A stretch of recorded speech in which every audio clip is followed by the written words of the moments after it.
The rise and fall of the Judean state. The political, social, and religious history of the Second Commonwealth. By Solomon Zeitlin.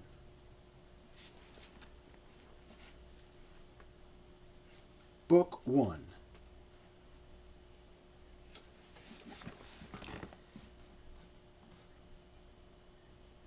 Volume 1. 332 to 337 BCE by Solomon Zeitlin.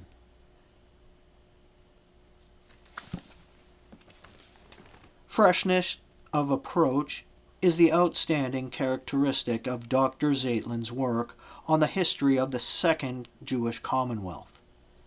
Books almost without number and in every tongue have been written about the age when Greece, Rome, and Judea entered the arena of world history, and when the foundations were laid for so much of Western culture. Most of the scholars whose interests centered upon Judea have seen in the Judaism of that day little more than the forerunner of Christianity. For their part, Jewish scholars who have written on the same theme have usually taken their cue from their Christian colleagues, merely seeking to correct and modify what they considered the bias of others. Dr. Solomon Zeitlin, in this volume, sets out to tell the history of the Judean state for its own sake, on the basis of its surroundings and in terms of its own development. Professor of Rabbinic Literature at the Dropsy College, recognized as among the foremost Talmudists, thoroughly acquainted with the languages and literatures of Greece and Rome, a keen student of history, he brings to his subject new insights and challenging reviews. He has, in fact, already written a number of books and many briefer monographs dealing with various aspects of that interesting age. This volume, and several to follow, will serve the non-scholarly reader as summaries of a vibrant period in Jewish history, and stimulate the scholar to further and deeper research. Among the subjects treated in this volume in startling new fashion are the origin of the Pharisees and Sadducees, the rise and decay of the Hasmonean rulers, the changing attitude toward temple and priesthood, the transformations which occurred in Sabbath and holiday observance, questions of calendar, literature, study, and much else. Moreover, despite this concentration on internal developments, the book provides an excellent outline of the ever-changing relations between the Judeans and their neighbors and their struggles against political and cultural subservience to Greece and Rome. This volume carries the story to the reign of Herod. The next volume will continue it to the end of the state and the resultant revolution in Judean life and faith.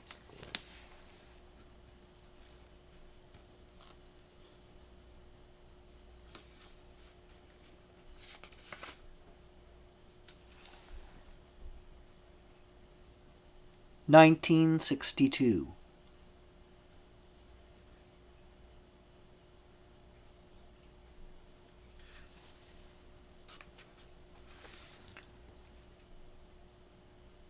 Preface. I wrote my first article on the history of the Halakha 47 years ago. 2 years later, I submitted to the Dropsy College my doctoral dissertation, Megillat Tanit, as a source for Jewish chronology and history in the Hellenistic and Roman periods. I have since then written more than 100 articles and monographs on the history of the Halakha, on Jewish institutions, on the chronology employed in the writings of Josephus and in 1st and 2nd Maccabees, and on the political and religious history of the Judeans during the Second Commonwealth. All of these were based on the complex, ambiguous, and involved historical sources for the Second Commonwealth. In the notes to this volume, the reader will find references to my previous essays, wherein I dealt at length with various intricate problems. Sects and parties are the creation of a people and in turn mold its history. They are interwoven. Thus, the history of the Sadducees and the Pharisees is dealt with step by step with the history of the Judeans. This is why the reader cannot expect the full story of these parties to be told in this volume. In the volume which is to follow, I shall continue the history of the Sadducees and the Pharisees.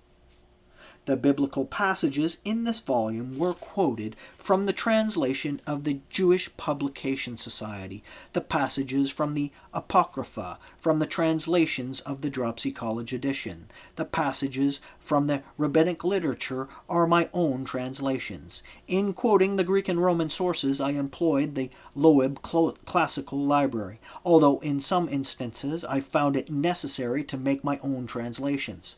For Justin's history, I used the Paris edition, 1810. The translations quoted are mine. For Josephus' works, I used Niesse's edition as well as the Latin translation of 1726. The English passages are usually from the Loeb Classical Library translations. In many instances, however, they are my own translations. The name Maccabee in this work is here spelled with a K instead of the C, which is more usual. The reason for this is that Judah's surname Maccabee was intended to indicate his physical characteristic. He was hammer-headed. The word Maccabee is derived from the Hebrew word makeb, mallet.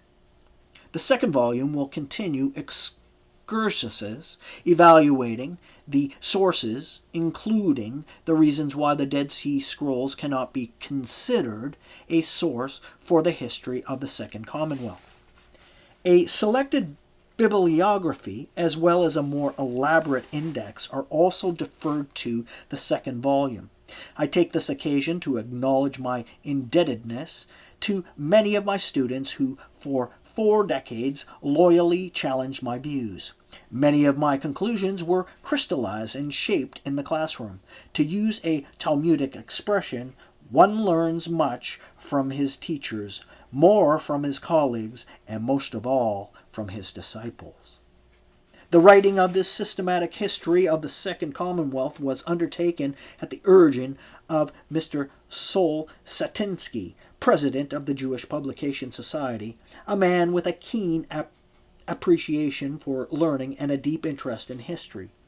In the performance of this task, I also had the unfailing encouragement and the invaluable advice of my lifelong friend, Dr. Abraham A. Newman, president of Dropsy College. It is with great pleasure that I record my gratitude to several men for their constant assistance and counsel. My friend, Dr. Mortimer J. Cohen, read the Prolegomena and made important suggestions. My thanks are extended to my friend, Mr. Albert Mordell, for his generous assistance in reading the first draft of the manuscript. To Rabbi Eugene B. Borowitz, I am especially indebted for his careful scrutiny and revision of the manuscript. His linguistic gifts, which were put at my disposal, succeeded in clarifying passages without changing their meaning or intent. My friend and disciple, Dr. Sidney B. Honig, read the proofs and made helpful suggestions. I am very grateful also to the staff of Dropsy College for placing at my disposal all necessary books, and to the staff of the Jewish Publication Society for its unfailing helpfulness. This work is reverently dedicated to the memory of my beloved parents who, through their encouragement and dedication to Judaism, guided me in the pursuit of learning. Dropsy College, March 1962. Solomon Zeitlin.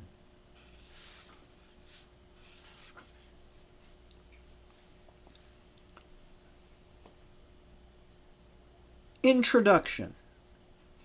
The purpose of this work is to give a systematic history of the Judeans from 332 BCE, when Judea became a part of the Hellenistic Empire, until 135 CE, when the revolt of Bar Kokhba collapsed. I endeavor in this volume to recount their struggle for the independence of their country as a political state, and also to detail the origin and progress of the civil wars between the sons of Jannaeus Alexander, which eventually led to the destruction of the Judean state. I describe the institutions and sects which existed during the Second Commonwealth, and set forth the revolutionary changes in the religion which in time became known as Judaism. Since some of the institutions and sects, as well as the revolutionary changes in religion, go back to the pre-Hellenistic period, I trace their beginnings in the section called Prolegomena. My theory of the early origin of the Sadducees and the Pharisees is set forth in the text below. Here I want to explain my use of the terms Yahweh and Adonai. Until the Restoration, Yahweh had been held to be an ethnic god, the God of the Judeans, who had made a covenant with their forefathers, Abraham, Isaac, and Jacob. This conception of God was entirely changed because of the influence of the Pharisees. Yahweh ceased to be an ethnic God. Now he became the God of the universe, the Father of the entire human race. The name was no longer pronounced Yahweh, but Adonai, the Lord of the world. I therefore still use the word Yahweh in the Prolegomena, but limit myself subsequently to the term Adonai.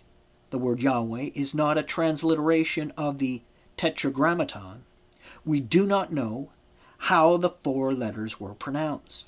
There can be no objection, therefore, to the writing of the word Yahweh in secular books. Furthermore, according to the Mishnah, Yadayim 4.5, no transcription was considered sacred unless it was written in the Assyrian script, i.e., the square script on parchment with ink. The change in the name of God, moreover, sums up that new quality of Judean life which fortified it against the onslaughts of political enemies. During the Hellenistic and Roman periods, Judea was a small country.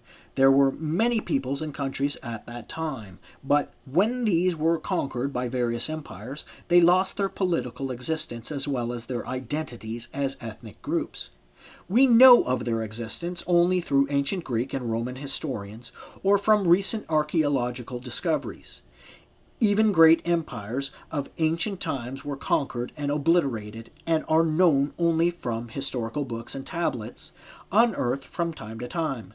Judea, too, was conquered by the Romans and ceased to be an independent state. But the unity of the Judeans as an ethnic group was not destroyed. They have continued to live, and even now have reestablished an independent state in the land of Judea. What is the secret of their persistence? The answer has developed in the text below, is that this was due to the Judean religion. Other peoples had an ethnic god, and when they were conquered, their god was also considered conquered. Some of these gods were even taken as captives to the Roman pantheon. Since the Judean god, Adonai, was a universal god, invisible, he could not be taken into captivity. He was not bound to any particular country, as were the pagan gods. When the Judeans lost their state, they had their god wherever they went. It has been correctly said that Western civilization is the result of 3 legacies: Greek, Roman, and Judean. Philosophy, poetry, and sculpture came from Greece, law and political organization from Rome, religion and ethics from Judea. Religion and ethics from Judea. The Judean religion even conquered the conquerors. Christianity, the founders of which are Jesus and his 12 apostles, arose in Judea. Even Paul, who was born in the diaspora, was a Hebrew. Christianity is indeed an offshoot of Judaism and finally overcame Hellenism. It is true that when the pagans accepted Christianity, they diluted it with Hellenism. The mainstream of Christianity, however, goes back to Judaism. The Hebrew Bible, the product of the genius of the Hebrews, later known as Judeans, was taken over by the Christians as a sacred book revealed by God. The Judean apocryphal literature was adopted by the Church. The early Church Fathers, in order to prove the truth of Christianity and that Jesus was the true Messiah, resorted to passages in the Hebrew Bible. Thus, it is understandable that after the Reformation, Protestant theologians, and later Catholics as well, in dealing with the origin of Christianity, concerned themselves with the history of the Judeans. Their purpose, however, was to write about the origin of Christianity, and not at all to present an impartial history of the Judean people. Thus, we have books from the pens of Christian theologians entitled Geschichte des Judischen, Vox im Zeitalter, Jesu Christi by E. Schurer, Ursprung and Anfang des Christentums by E. Meyer, and Catholics. Neutestamentlich Zeitgeschichte oder Judentum und Heidentum zur Zeit Christi under Apostel by J. Felton, and Le Judaisme avant Jesus Christ by Lagrange. The Church was hostile to Judaism. The early Christians displayed animosity towards the Judeans. The Gospels displayed this attitude. The Synoptic Gospels manifest intense antagonism against the Pharisees, while John showed hostility to the Jews in general.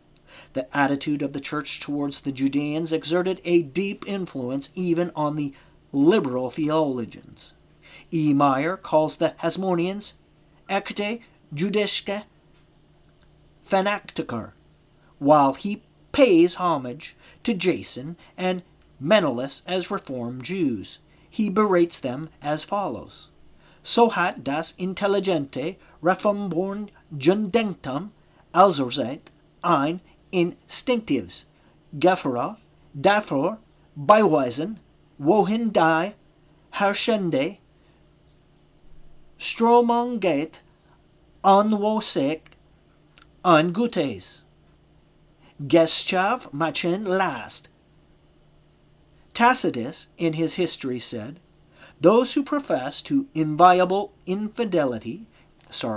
Tacitus in his history said, those who profess to inviolable fidelity to truth must write of no man with affection or with hatred.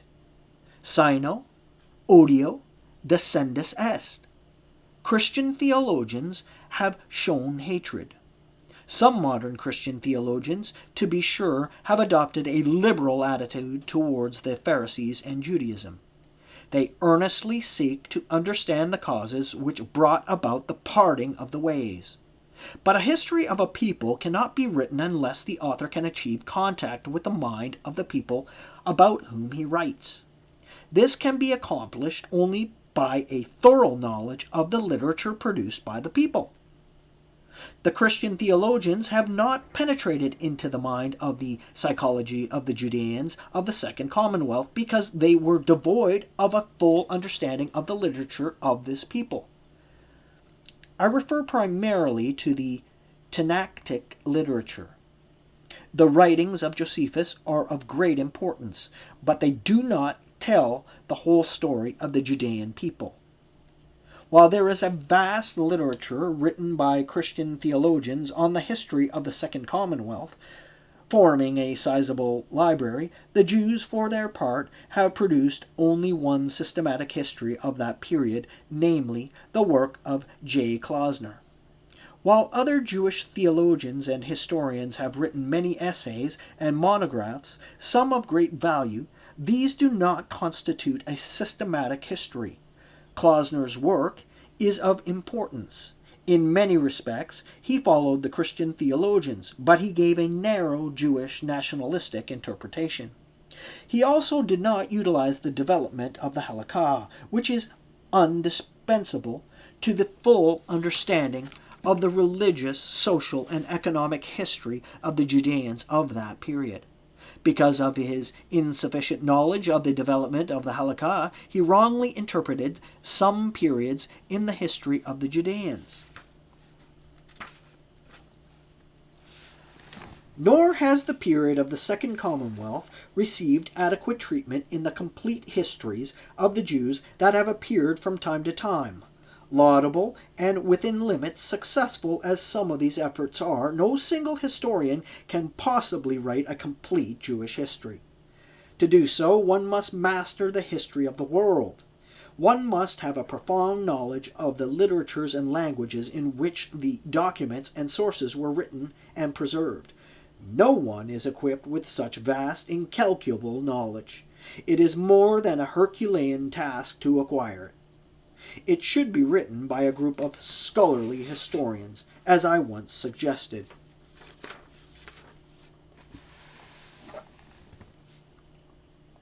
To write a history, one must collate all the facts, which must be accurate. Accuracy is a duty, not a virtue. Isolated facts, however, are not history. Facts alone are meaningless. Compilations of them are not what an historian would call history. They are chronicles. Facts require explanation and interpretation. Historians must be well versed in the sources and documents and record all historical facts, evaluating them without favor or prejudice. Cicero has well said, "The historian dare not tell any falsehood. He may be bold enough to tell the whole truth. He must not be suspected of favoritism or prejudice." An historian who does not use the sources and does not record all the historical facts does not write history, but literary fiction. For the historian, the past must not be a dead past, but one which lives in his mind. History is a synthesis of past and present. The knowledge of the past enables men to understand the present and in some way to prophesy the future. To quote Cicero again, "History is the teacher of life. Historia magistra vita." To know the past enables us to know ourselves. Through the histories of religion, morals, literature, law, and the economic and social life of the people, we learn the nature of mankind, the forces which operate within human society, and the reasons and motives of men for their actions.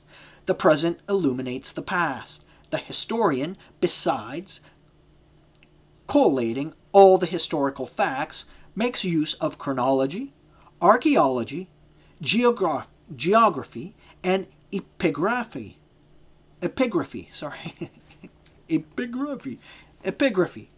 all of which are auxiliaries to history. They should not be given in the form of scissors and paste products, but should be woven into the framework of history. There are different periods in the history of a people, some of which show great achievement, advancing novel and profound ideas in many fields, in religion, literature, and law, and leaving an impact on generations to come. They permanently cement the character of the people. Just so, there are periods in which a people is dormant. The history of the Second Commonwealth represents the summit of the history of the Jews. During this period, the Pentateuch was canonized and became the constitution of the people. Many of the prophetic books and the hagiographa were then composed and canonized. The message of the universality of God, that the Judean God is the father of the entire human race, was heralded then and became the cornerstone of Judaism. Many institutions in existence today among the Jews are the legacy of that period. Every Jew ought to know the history of this period. Christianity, an offshoot of the particular branch of Judaism, originated during those days. A Christian who seeks to learn of the origin and rise of his religion and the relationship between Christianity and Judaism, and wants to know about the parting of the ways, must acquire a knowledge of the history of the Second Commonwealth. The pinnacle of Hellenism and its decline were reached during the Second Commonwealth. The history of the Jews was then partially interwoven with the history of the Hellenes and the Romans. Anyone who wants to acquire a full understanding of the history of Western civilization cannot afford to neglect the study of the Second Commonwealth. There is a vast literature on this period. Much was written, and we note much confusion. I utilized all the available Greek and Roman sources. I drew upon the vast Tanaitic literature in order to illuminate the religious, social, and economic life of the people. This literature was the creation of the people, and therefore it offers the gist and the substance for understanding the history of the Judeans. The Tanaitic literature consists of the Mishnah and the Bereatot. The latter is found in different compilations, Tosefta, Sifra, and Sifre, and also throughout the Talmud. To collate and place this literature in its proper historical perspective is a Herculean task, particularly in the case of Talmud, which may be compared to a primeval dense forest in which a person will lose his way without a skillful guide. The sayings of the Tanaim are given in different versions in this vast literature, some of which had been altered by later authorities and scribes. Even the Mishnah in the Babylonian Talmud sometimes differs from the Mishnah in the Palestinian Talmud. Some different versions were due to a later addition by Rabbi Judah the Prince. Others were due to later additions of the Amoraim, while still others were simple errors. To ascertain the correct statements of the Tanaim given in the vast literature, internal evidence led me to accept some versions in preference to others. In this work, I have dealt with the Halakot and the biblical as well as the apocryphal books. I did this to shed light on the religious, social, and economic life of the Judeans. I did not make use of the so-called Dead Sea Scrolls. Anyone who knows my views about these documents will readily understand why. A later volume will be devoted to the history and development of the Halakot, while still another will deal with the history of the Hebrew literature. So I ask the critical reader to be patient and await the forthcoming volumes wherein I shall substantiate my theories. An historian is not supposed to be a teacher of morals, to praise the leaders who were righteous, or prosecutor to condemn those who were vicious. The deeds of the actors of the drama of history are historical facts, and history will judge them. We believe, however, that an historian, after collating all the facts and interpreting them, has the right, and it may be even the duty, to render judgment. For what is history if not to learn to know yourself? History can be a guide for the future only by a proper understanding of the past. History is indeed a teacher of life from which the future generations may learn what was accomplished by the people in the past and wherein they failed. The period of the Second Commonwealth was the pinnacle of the history of the Jews. They are still living on the legacy of the ideas and the institutions which emerged and came into being during that time.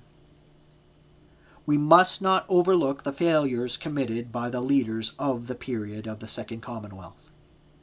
Thus, for example, we must record the unpardonable acts committed by the Sadducees and Pharisees during the civil war between the brothers Hyrcanus II and Aristobulus II.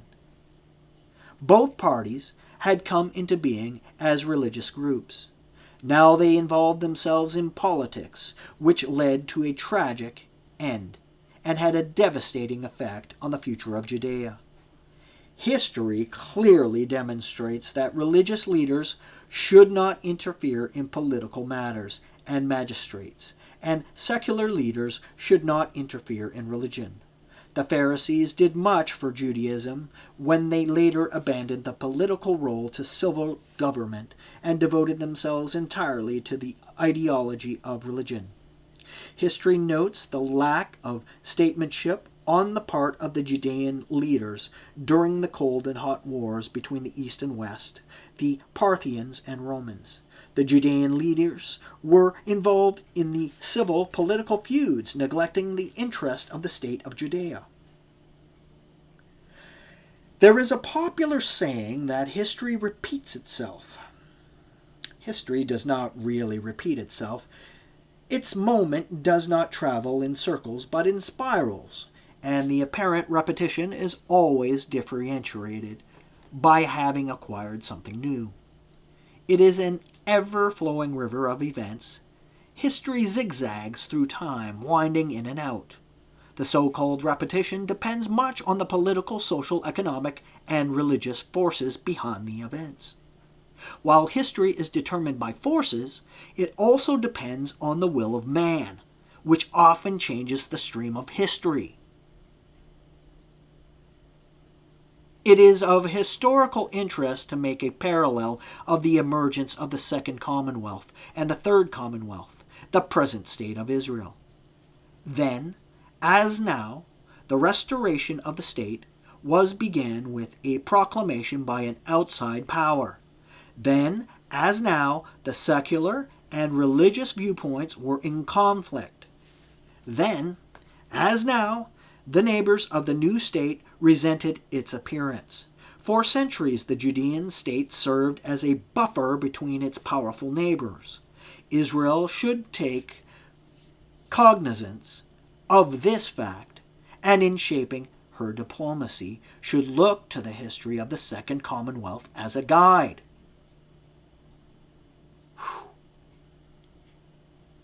At the time when Rome extended its domination over the Mediterranean coast, Judea, although small in area, was of great strategic and political importance. As were Egypt and Syria, so later Judea was conquered by Rome. The Judean civilization religion later conquered its conquerors. Christianity, which arose on the hills of Judea through Judeans, became the religion of Rome and of the civilized world. During the Roman domination over Syria and Egypt, Christianity was a great force in their civilization. When the Eastern Roman Empire was conquered by the Arabs from the desert, Islam, which had been nourished by Judaism and Christianity, became the religion of Egypt and Syria. The political history of the Judeans and their struggle for independence, as well as the development of their high ideals of religion during the Second Commonwealth, is indeed fascinating. To that story we now turn.